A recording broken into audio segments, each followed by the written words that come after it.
Alright y'all, welcome back to the channel and do some more pattern testing, and today we've definitely got a little bit of a different combo. It's a little bit of a special thing I wanted to test today. It's got a little bit of a story behind it. It's a shotgun that you guys have not seen on the channel yet, and I don't know how often we'll bring it out here and test it, but I wanted to see, number one, if it would still function, which it should, but number two, just what kind of an average pattern can we get out of it generally. But as for that shotgun I've brought out here today, I got out this old guy. This is a 1952 Browning A-5 or Auto 5. It's a 12 gauge. It's got a 28-inch barrel on it with a fixed full choke. The full choke measures out at a 685 constriction, but definitely a little bit of an old school combination. And we've never tested any kind of Browning shotgun on the channel, yet alone an A-5. But this one's got a little bit of a story behind it. This was my uncle's shotgun. Now here recently, my uncle passed away. He had given me this shotgun a few months back because he wanted me to have it. This was his shotgun. He had other rifles and other shotguns, but when I went up there to deer hunt with him, this was what he grabbed. When he wanted to go turkey hunting, this is what he grabbed. This is what took care of the raccoons and the possums in the chicken coop. He did do a lot of coon hunting with this gun as well. So this was his shotgun. So I don't know how often I'll actually bring it out and do anything with it, but I wanted to see what it was actually capable of and if it still functioned, which it should, but he was known to never do maintenance on anything that he pretty much ever owned, so we'll see. Now the day you're watching this here, Saturday the 21st, if you're watching it the day I upload this video, I'm going to be at his funeral that afternoon, so I figured this is a perfect time to kind of pay a little bit of an homage to him and bring this out here and try it, because I loved going up in the mountains almost on the West Virginia border and hunting deer with him and stuff like that. But for how we're going to test it and the load we're going to use, I brought out some of your good old Federal game loads. They're a 2 3/4 inch 1-ounce load of 6s, moving about 1290 feet per second. I don't want to push this shotgun too far, although it can handle most of today's modern shells and stuff. But if it runs these, it'll run pretty much everything. And at least with this, it's a pretty soft loading just to feel it out and see what it can do. And we'll be able to pattern test them as well and see what kind of actual performance we could get out of it if we wanted to go dove hunting or rabbit hunting or something like that with this shotgun in the future. So as for what we're going to test today, I figured I've got 3 targets down there. We'll take a 20-yard shot, a 30-yard shot, and a 40-yard shot, and just see what kind of a pattern that we can get. It's not anything fancy or scientific necessarily when it comes to a pattern test, but I've never fired this shotgun before, so I kind of want to feel it out and see what it can do and see if it still runs like it should. And of course, all those shots will be across the chronograph as well, so we can see what velocities we're pushing. But let's get you guys a view of these targets and take our few shots and just see what kind of a pattern we can get out of it with some good old Federal game load 6s.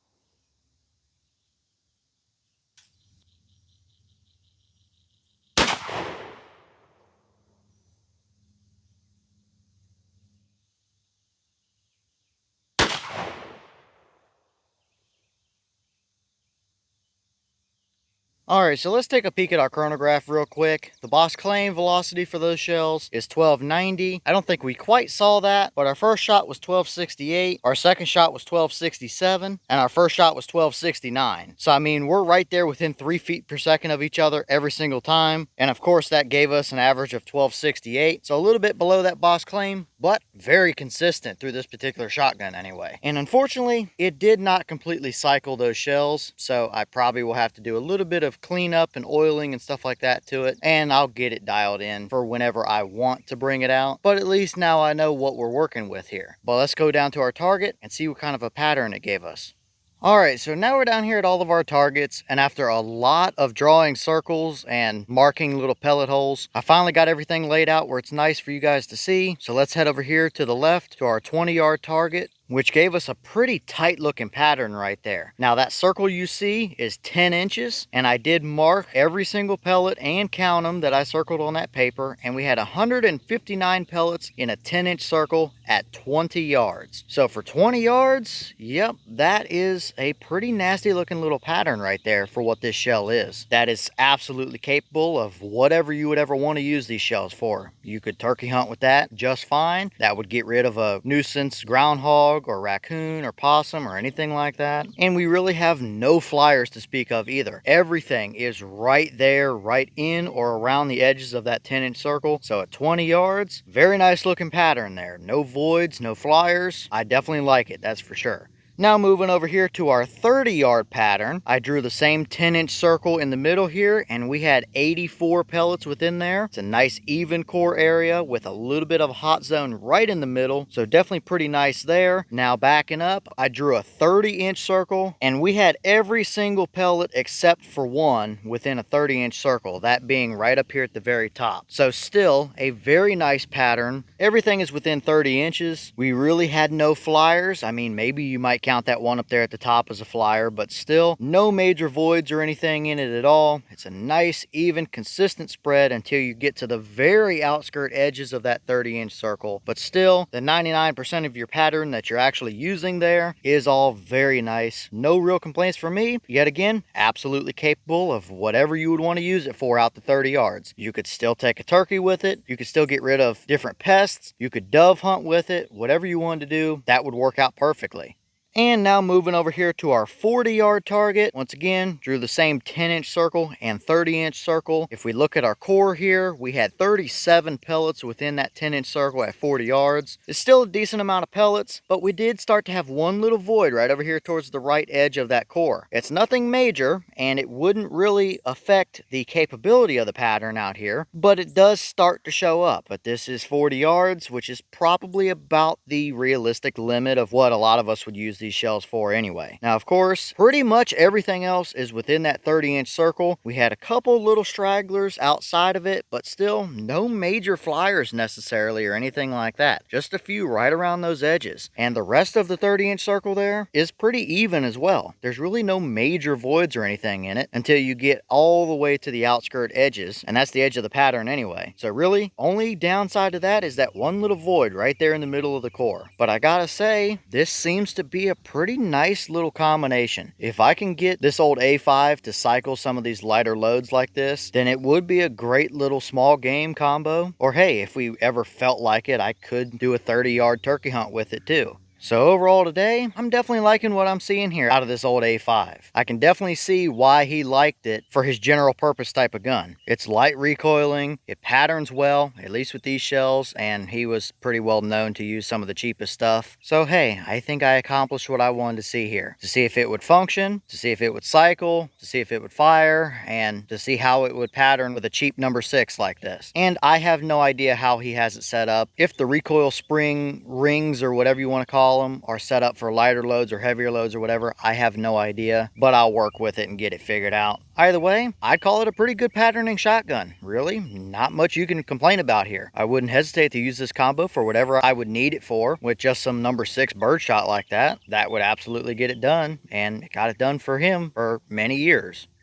And here are a couple of the wads out of those shells. Nothing special to see, just your basic field load type of stuff here. No major damage, nothing stuck there, so really nothing out of the ordinary here. Looks very much like I would expect it to. Alright y'all, well, what did you think about that combination or that performance right there? I think I accomplished what I wanted to see today. Again, it's my uncle's old shotgun. He used it for literally anything from pest control, raccoon hunting, squirrel hunting, turkeys, deer, didn't really matter. This is what he ran. And it seems like it's a pretty nice little shotgun. It seems to pattern well with some of the cheapest, most basic stuff you can get. And that's pretty much what he was known for. If you could get it on sale at Walmart, that's what he did. I don't think that shotgun's ever seen more than 2 or 3 drops of oil in its lifetime since he's owned it anyway, and that's probably been 40 or 50 years at this point. So it needs a little bit of cleanup work and stuff. I did wipe it down before I put it in the safe a few months ago when I got it, but other than that, I haven't touched it. And like I've already mentioned, I don't plan on bringing it out here and letting it become a big time test mule for us or anything like that. I may test a few things through it every now and again, or I may take it out on a dove hunt or something like that this fall just because I can. And at least now I know if I can get it to cycle reliably, I've got a good patterning load combo right here that there's no dove or squirrel or rabbit or anything like that that's ever going to make it through that. If for whatever reason I felt like taking a turkey with it, I would be perfectly fine, at least out to 30 yards, and it would still be good enough at 40. But really, this is just an old school, solid, reliable combination as long as it cycles properly. But it's definitely pretty interesting to see what these old school combos can actually do. do. But leave all your thoughts down below. Is that about what you expected out of it? Were you a little surprised one way or the other? Do you have an old A-5? And if so, what kind of patterns do you get out of it? What do you use it for? What are some of the stories that you have with it? And I guess you can let me know what you might want to see me test out of that shotgun. I'm not going to run any big heavy TSS stuff out of it. I mean, it only has a 2 3/4 chamber, so I'm going to keep it with the basic loads just because of what it is. But if there's something you guys want to see me do with it or test with it, then you're more than welcome to let me know. Either way, leave all your thoughts down below. I know I definitely enjoyed bringing it out here and trying it because I haven't touched it since he gave it to me, and I figured now would be a good time to just bring it out and see what it could do. And I figured I would just turn the camera on and let you guys see as well. So it's definitely pretty interesting for me to test anyway, although it's nothing super scientific here. But with that being said, I've got some more testing to get done for you guys, and we'll get back to the regular testing now anyway. So I'm gonna get back to it. As always, we have the channel Instagram as well as the mailbox where you can send stuff if you'd like. All that information will be in the description if you're interested in it, but I'm gonna get back to it. So I'll see y'all in the next one.